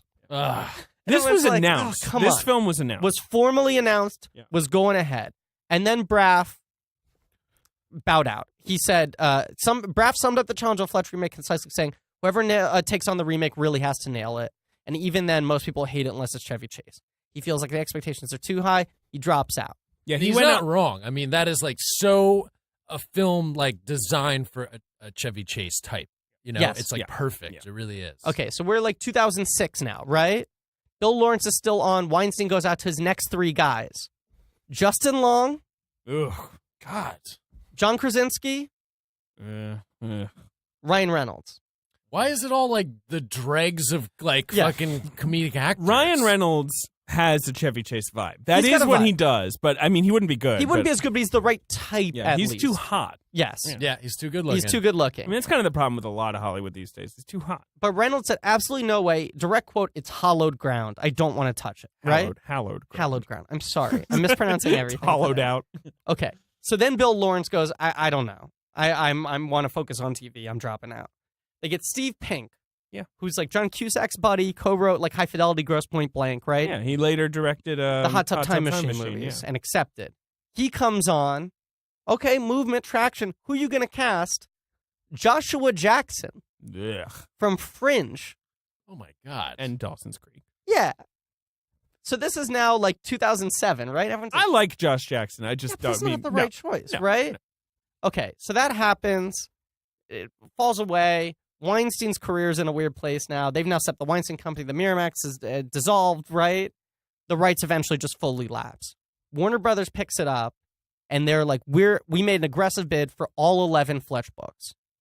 We have the rights to the entire Fletch library. We want to make Fletch a good, grounded, like medium budget, so it doesn't get overblown, action, comedy, like mystery series. They bring on a series of writers to try to cover it. Doesn't seem to be going anywhere. And then 2 years ago, they pick the guy who I actually think is the best guy they've had yet, but the movie hasn't made any progress. Jason Sudeikis. Oh, yeah. Definitely. Jason Sudeikis I love that. has all of the Fletch qualities. Totally. Sudeikis is a good choice. I He's agree. a really good choice. Now, I have so much trouble with him because I think he can be so funny and talented, and I agree with you guys. He has the same vibe, but he's never totally clicked in a movie for me. I don't know if he's had the chance. He may not have had the chance. No, you're pointing at him. I know that he may not have had a chance, but he's been in a lot of movies and he's never clicked for me. That's all I'm saying. I'll say this. Have you seen Sleeping with Other People? Yeah, he's good in that. I think he's really good in that, and I think the thing he does in that movie that makes me feel very encouraged about the idea of him playing Fletch is he plays the guy who acts like he knows everything, but secretly is kind of miserable inside. Right. You know? Yeah. He's doing the smartest guy in the room thing, but there's like real pathos to it. I think Chappelle is the best name of anyone they threw out. I think Chappelle would have been incredible. Yeah. Especially if we're talking like early 2000s when he was like in it, you know? Mm-hmm. That would have been amazing. I don't know if I wanted the Kevin Smith version of that, but a better person making a Dave Chappelle Fletch would have been awesome. But Sudeikis is the second best name of anyone who's been connected of those like 25 people over the last 20 years. So maybe we're getting Fletch. I hope so. FYI, we're not getting Fletch. That was announced in 2013. It's been 3 years. Nothing's happened. It's not going to happen. 2014, but I think you're right. Yeah, maybe it was 2014. I think in 2013 they bought, they got a script. 2014 they attached Sudeikis to it. They have not attached a director. I think 2015 they said they had a new script. I don't know. Anyway, that's it's never going to happen. Fletch. Fletch is a cursed property. It's not going to happen, and maybe it shouldn't. Fletch is a good movie. Like, it is we, good. we may And not need another Fletch. It still pretty much holds up, I'd say. You know, like I think it's still got some really great jokes.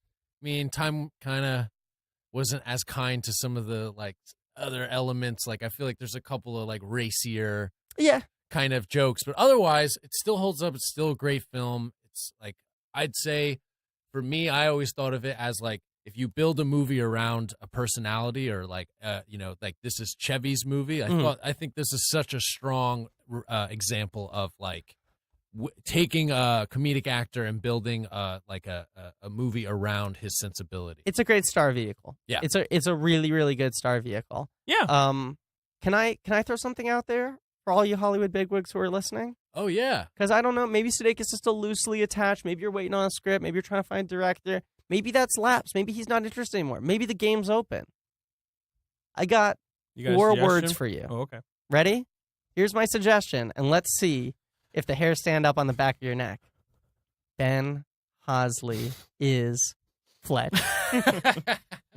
All right. Has the dude ever carried a movie before? No, never. But we didn't know that Fletch could nail the story until he did it. That's right. Great stuff from all you guys. I want to talk about the box office. Okay. Oh, I'm yes. very excited. Yeah. The weekend of May 31st, 1985. Okay. Fletch opened number 2 to 7 mil. It would eventually clear 50. Very nice multiplier. Yeah. Those are the days in Hollywood where you would kind of just, stay around in theaters making the same amount of money week after week. Leggy. Leggy run. Do you think you can name any of the other movies in the top 10? Yeah. 1985. Huh. Okay. Or what was number 1? God. So I'm trying to think through other years. Like, okay. So I know 87. Encounters of a Third Kind? Close Encounters is not. That's the way earlier. That's 77. That's the same year as Star Wars. I don't know anything. Okay. But that's all right. 83 is Jedi. 86. All right. 84 is ET or 85 is ET? Yeah, 80. I can't remember. I think 80. Oh, no. ET's earlier. 82. Yeah, that's right. Look, I'll give you some hints for number 1. Okay. Number 1. It's in its second week of release. Okay. It's making 14 million in its second week. Pretty good for 1985. It's an action, R-rated, super violent drama. Beverly Hills Cop 2? It's a sequel. Nope. Beverly Hills Rambo, Cop. First 2? Rambo 2? Rambo First Blood Part 2. Yes. Ben nailed it. Yes. Okay. So that's in there. Number Beverly 3. Hills Cop 2? Of course not. Beverly Hills Cop 1 hadn't come out yet. Beverly Hills Cop 1 has come out. It's in its 26th week of release. It's number 5 at the box office. Isn't that crazy? That's insane. It's made $220 million. Wow, so Fletch and Beverly Hills Cop are out at the same time. Yeah, but Beverly Hills Cop had been out for a while. Yeah. Okay. Number 3 is a James Bond movie. Is the James Bond movie of the year. I believe it is the last Roger Moore Bond movie. Right, because you said Living Daylights comes out is the Jodon Baker one that comes out a couple years later. The last Roger Moore movie is not Live and Let Die, right? No, that's the first. That's the first one? Yep. What am I thinking of? I don't know. I A get View all the to a names Kill confused. is the name of this movie. Okay. That's number 3? That's number 3. Not a big hit. That was kind of a bomb. That was It knocked him off the project. Yeah. Yeah. Number 4 is a Roger Pryor comedy. A Roger Pryor comedy. Richard Pryor. Look who's griffing now. Oh boy. Yeah, Richard Pryor comedy. The Toy? Nope. Hear No, See No. Nope. Brewster's Great. Millions. Yeah, you got it. Yes. Hear No, See No is a good abbreviation, though. I like that. And then number 6, we've got Police Academy 2, The First Assignment. Well, I wish you would let me guess the sequel name because I know the names of all the entries. Congratulations. Number 7 is Eric Stoll's Share Joint. Mask. That's correct. Directed by P.D. Bogdanovich. Mm-hmm. Number 8 is Rosanna Arquette Madonna Joint. Who's that girl? Oh no, Desperately Seeking Susan. Boom. Yeah. Number 9 is a film called Code of Silence. Never heard of it. Me neither. Got Chuck Norris in it. Oh, the good Chuck. And number 10 is maybe my favorite movie of 1985. Your favorite movie of 1985? Give me a hint. Put it this way. This movie came out February 1985. It was nominated for a zillion Oscars. So fucking good. It's not my favorite movie in 1985 because Back to the Future came out in 1985. But it's right up there. And Brazil came out in 1985. It's a great movie. Good year. It's nominated for a zillion Oscars. All right. It stars one of America's greatest movie stars, but it is the only movie he was ever nominated for an Oscar for. Oh, Witness. Witness. Have you seen Witness, Ben? Harrison Ford goes undercover in an Amish community. The best movie. Really? His only Oscar nomination. One day we'll do Peter Weir. Yeah. Great director. Interesting box office. Fun time. That's like that movie with Tim the Two-Man Taylor. Yeah, for Richer or Poor. Yeah, similar premise, right? For Richer or Poor is such a Witness ripoff that they mention it in the movie that they are ripping off the movie Witness. Oh. Like, literally, Tim Allen says to Kirstie Alley, like, this is like a lot like Witness. And she's like, yeah, I know. Like, They also, that's how he's credited above on the title, right? Is Tim the Toolman Taylor? Yeah, that's correct. Yeah, he changed his name by deed poll to Tim the Toolman Taylor. Anyway, so that's Fletch, 1985. It's a little picture of the world 31 years ago. The way we were. Literally almost exactly 31 years ago. Yeah. Well, this has been fun, Ben. Ben, thank you so much for treating us to this. Oh, Ben, no, really, guys. I want you to think about the next Ben's choice. I want will. you to really think about it. I know you've got some ideas, but I want you to think about it. This is the first. It won't be the last. Won't be the last. I think what will be nice, because this is a palate cleanser, is like I'm going to try and pick movies like definitely like not using a director that we might want to pursue in the future. So I have to kind of accomplish that. But I think also I have a certain sensibility with movies that's very different than I think you guys, which is I like dumb shit. All right. Hey, we like dumb We shit, like a lot of dumb I shit. know you do. So I'm just saying the next one will be like a nice change up from whatever we do end up pursuing next, right? Yeah, and I'll say this too, and I don't mean this as an insult, so don't take it backhandedly. No, I won't. I think a lot of the movies you pick won't be by directors that we would ever cover. Yeah, definitely. That's true. Although some of the ones you threw out there, we were like, oh no, maybe A couple we want to save. Yeah, You're holding on to that Stargate guy. yeah. Roland Emmerich. Never know. Well, thank you for listening. Yeah. Next week, of course, we're going to be back with Holy cow! Show Me you the had Podcast. me at podcast. You had me a podcast. I don't know what we're gonna call it. Yeah. We're going to hold a boombox over our heads and play you the first episode of our Cameron Crowe miniseries. It's crazy. Wow, it's gonna be crazy. Say anything. Holy cow. Pod Anycast. Pod Anycast. So look forward to that. It's going to be fun. This is going to be uncharted territory out of genre directors for a little bit. Well, it's good that we did this 80s comedy then, Yeah. Got us at least closer to the vibe. Yeah, 100%. 100%. Yeah, and now Ben, as our guest host, do you want to wrap it up? You want to wrap things up? Yeah. I say we've gone pretty long, so we'll hit a Burger Report or an Orange Twist file maybe next time. I don't know, David. I mean, I saw you guys yesterday. I haven't eaten any Yeah, burgers we record. since then. Yeah, exactly. Yeah. Okay, but I guess I know how we do wrap these episodes up. Well, don't You're a fan of the show. Yeah, I've listened to it before. Ben, don't forget to say rate, review, and subscribe. Oh, of course, guys, that please. thing that you always remind us to do. Yeah, make sure to please rate, review, subscribe On iTunes. Yeah. Okay, tell your friends, and then please, email us with ideas for other Fletch actors that you want to throw out there. Tweet at us. Yeah. Tweet We at wanna us, play email Fletch. us who you want to see as a modern Fletch. Or if you want to Photoshop Ben as Fletch, You can do that too. please do that. Sure, I'm okay with that. Damn it. All right, fine. I'm stroking my beard. I'm trying to think of a good Fletch. Go ahead. Yes. All right. And well, as always, fuck, there's a lot of pressure on this. it is. I mean, I make Griffin And do it every I've been time. trying to think of one, and I'm totally stalling. And I'm just now explaining that I'm thinking about one. And you know, as always, I got bone cancer. Oh, no. Oh, no. That was great. Wait, should I not do that? No, that was so good. It was so good. That was the dumb joke I can remember. It's so good. It's All right, so cool, good. cool. Oh, cool. I don't really have bone cancer.